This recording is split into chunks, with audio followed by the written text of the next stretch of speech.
Bonsoir à tous et bienvenue au 19h de la télévision de Burkina. Voici les titres. Fort de 47 membres, le bureau régional de la boucle de Mouhoun de l'organisation des transporteurs routiers du Faso OTRAF vient d'être installé à Dédougou et devrait travailler à relever les défis qui s'opposent à ce secteur dans cette région. Le nouveau bureau est élu pour un mandat de 5 ans.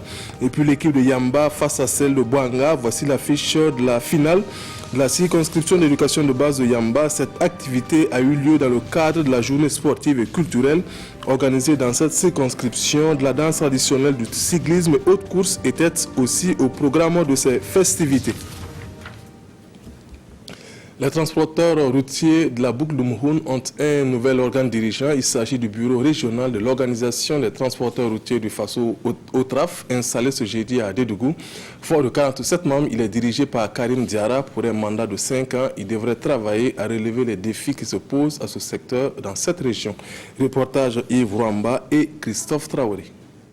Ici, le président de la Chambre de commerce et d'industrie du Burkina, le parrain Mahamoudou Bonkungu, président directeur général de l'entreprise Ebomaf et le secrétaire général de l'organisation des transporteurs routiers du Burkina, des Hauts-Bassins, installent officiellement Karim Diarra, président de l'organisation des transporteurs routiers du Burkina, section Dédougou.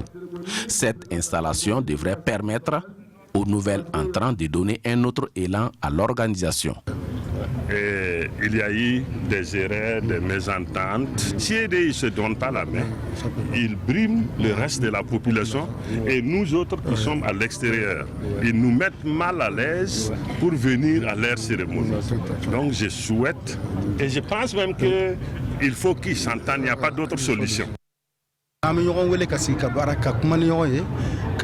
Pour la bonne marche du travail, nous allons beaucoup communiquer entre nous, chose qui ne se faisait pas auparavant.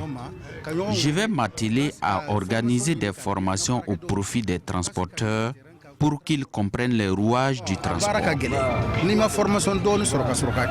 Le nouveau bureau, conduit par Karim Diarra, pour les 5 années à venir, est composé de 47 membres. La Convention des organisations de la société civile pour l'observation domestique des élections CODEL a tenu une conférence à Gawa.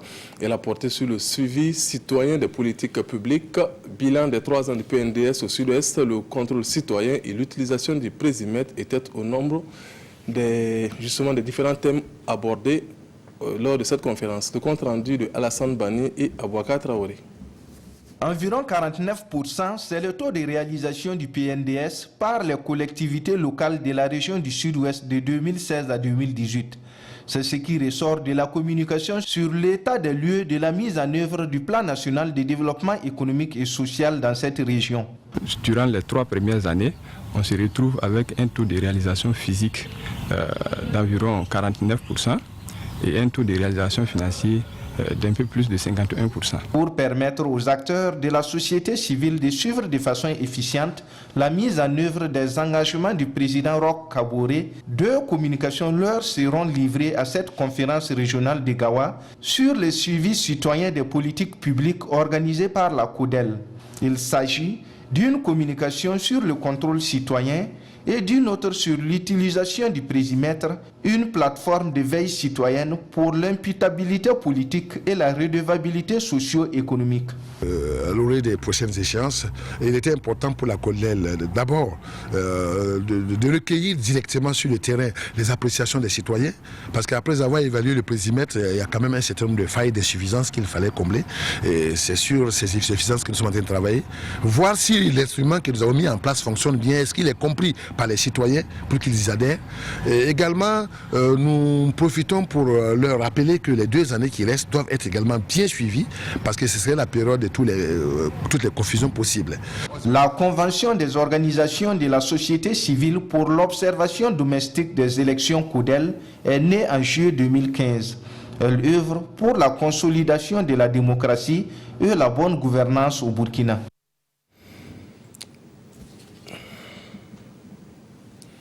La lauréate du prix Femme Ouaga FM de l'année 2019 est Thérèse Yen Soma avec une note de 15 sur 20.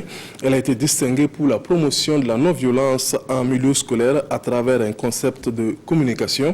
Institutrice, elle est directrice d'une école publique au 8e arrondissement de Ouagadougou. La cérémonie de remise, c'est avec Nongba Kouda et Frédéric Etienne Bassenga. Thérèse Yen Soma est la grande lauréate du prix Femme Ouaga FM 2019. La directrice de l'école primaire publique de Zongo Nabitenga, dans l'arrondissement 8 de Ouagadougou, est récompensée pour sa gestion non violente des conflits entre élèves et corps enseignants et entre enseignants et parents d'élèves dans son établissement. Des sentiments de joie, des sentiments de reconnaissance vraiment à tout le monde, surtout à la marraine. Je suis très émue ce soir et ça m'amène à dire que c'est le début des activités parce que après cela, je dois vraiment m'investir dans le domaine de la paix, que ce soit à l'école et progressivement, que ce soit au Burkina Faso. Le prix de cette 12e édition est constitué d'un chèque d'1 million de francs CFA, d'un diplôme et d'un trophée. L'objectif de ce prix est d'encourager et de rendre visibles les actions des femmes qui contribuent au développement du Burkina Faso. En tant que chef aussi du département de la femme, il est important que nous sachions que toute initiative allant dans la protection et la promotion de la femme, le département sera là pour accompagner ces initiatives. Encore, les femmes sont au centre. Si les femmes prennent cette responsabilité de pacifier le monde sera pacifique. D'où la nécessité d'interpeller les femmes sur leur rôle à participer, à pacifier et à développer le pays. Donc il est important que nous fassions avec les femmes, pas pour venir challenger un homme ou de venir substituer un homme, d'aller à l'accompagnement et à l'union, à la complémentarité pour qu'on ait un Burkina Faso pacifique, un Burkina Faso développé. À cette cérémonie, les partenaires ont aussi récompensé la lauréate. En plus de son prix, elle repart avec un téléphone Infinix, des pagnes et des produits de la SNCTech. Le mouvement des jeunes humanistes est sensible aux efforts des hommes politiques et opérateurs économiques de la région des Hauts-Bassins. Ce 4 mai, il a organisé la première journée de reconnaissance à leur endroit. À cet effet, il a décerné des trophées à plusieurs d'entre eux. Reportage Betty Benao, Sirik Milogo et Ali Traoré. Des attestations et des trophées décernés pour reconnaître et saluer les efforts des hommes et femmes en faveur de la jeunesse. Par cette distinction, le mouvement des jeunes humanistes traduit la reconnaissance de cette couche de la société aux acteurs de développement. Chaque jour dans ce pays, il y a des hommes et des femmes qui se battent pour que les jeunes et les femmes puissent s'épanouir, s'auto-employer, s'en sortir dans la vie. Ces gens-là, ils ne sont pas récompensés. Nous, on a pris l'initiative pour leur montrer qu'il y a des gens qui les voient, qui savent que ce qu'ils font est louable pour notre pays et mérite d'être récompensés. Deux catégories sont concernées par ces distinctions. Il s'agit notamment des opérateurs économiques et celles des hommes politiques. Ainsi donc, Lassine Diawara remporte le trophée de l'opérateur économique de la région. Pour ce qui est des hommes politiques, la palme est décernée à Bourema Sanou, maire de la commune de Bobo-Dioulasso, tandis que Soumalo Apollinaire Ouattara est désigné personnalité de la région. Cette structure qui estime que nous avons fait un peu, qui mérite d'être un exemple, on ne fait que remercier. Mais au-delà de ma personne, en réalité, c'est l'esprit qui me réconforte. L'esprit, pourquoi? Parce que c'est une invite à tous les politiciens, à tous les hommes publics de travailler fortement pour pouvoir, en tout cas, faire le développement de notre région. En tout cas, le travail de tout un chacun sur terre ici, la vraie appréciation, c'est Dieu qui le fera. Sinon, aujourd'hui, quand on regarde le caractère de la cérémonie, ce n'est pas mauvais, mais mieux vaut tard que jamais. C'est bien de commencer, mais je crois qu'il faut parfaire ça au fur et à mesure que nous continuons. Au total, 21 attestations et 7 trophées sont remis aux lauréats de cette première édition des trophées de reconnaissance. Une activité qui a mobilisé des acteurs de la société civile, du monde des affaires et de la politique. Pour promouvoir et encourager l'excellence en milieu scolaire, il a été institué la bourse d'études Jacqueline Nombré. Jacqueline Nombré est une enseignante qui a marqué les esprits par sa dévotion pour son métier. La bourse vise à perpétuer l'œuvre de Jacqueline Nombré décédée en 2017 à travers le soutien aux élèves en situation difficile. Reportage Martin Zerbo et Kadou Romenki. Ils se sont succédés au parloir pour partager leurs témoignages à propos de celle-là même, disparue en 2017 et dont une bourse d'études porte aujourd'hui son nom, la bourse Jacqueline Nombré. La bourse répond en fait à une volonté de la famille de perpétuer en fait non pas seulement la mémoire de Jacqueline Nombré, mais surtout les actions que Jacqueline Nombré a menées tout au cours de sa vie d'enseignant.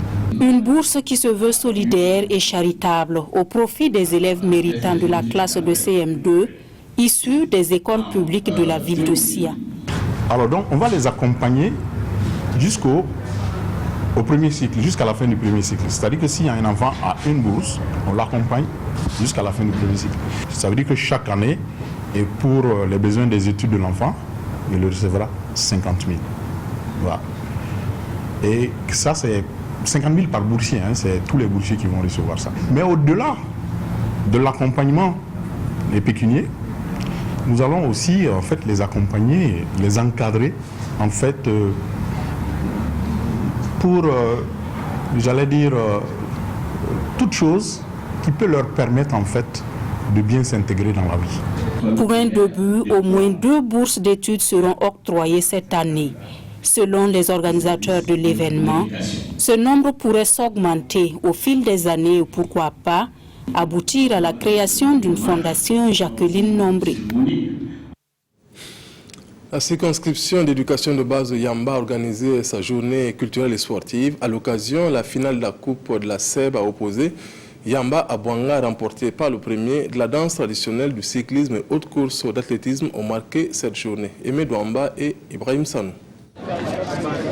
Sport et culture au service de la paix et de la cohésion sociale à l'école primaire.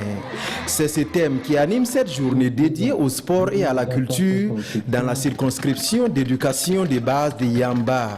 Tout le Burkina Faso traverse une crise sécuritaire, l'incivisme de plus en plus récurrent dans les écoles. C'est pour cela que nous avons pensé que ce thème-là est le bienvenu et il pourrait aider à résorber un temps soit peu, à encourager et à faire de telle sorte à ce qu'il y ait de la solidarité de manière à ce que la paix revienne au Burkina Faso. Des pas exécutés par les élèves eux-mêmes, mettant ainsi en valeur les richesses culturelles de cette partie du Burkina. En sport, la relève est assurée. C'est ce qui est constaté dans cette opposition entre l'école de Yamba en maillot rouge et celle de Bouanga habillée en orange. Après le temps réglementaire, les compteurs affichent un but partout. Finalement, c'est l'équipe de Yamba qui prend le dessus dans la phase des tirs au but avec 3 tirs réussis contre 1 pour l'équipe de Bouanga. Permettre aux enfants de se frotter, c'est dans ça qu'ils vont grandir dans une cohésion sociale. Et vous avez vu, comme moi, il y a eu des talents. Le buteur qui a été récompensé ici, c'est l'un des plus petits de toute l'équipe. Et à partir de Yamba, on aura des étals. À cette journée, les enfants se sont également mesurés en cyclisme, en athlétisme et en handball. C'est la fin de votre édition. Merci de l'avoir suivi. Fousseni Kendo vous retrouve pour le 20h. Bonne suite de programme sur la RTB. Bonsoir.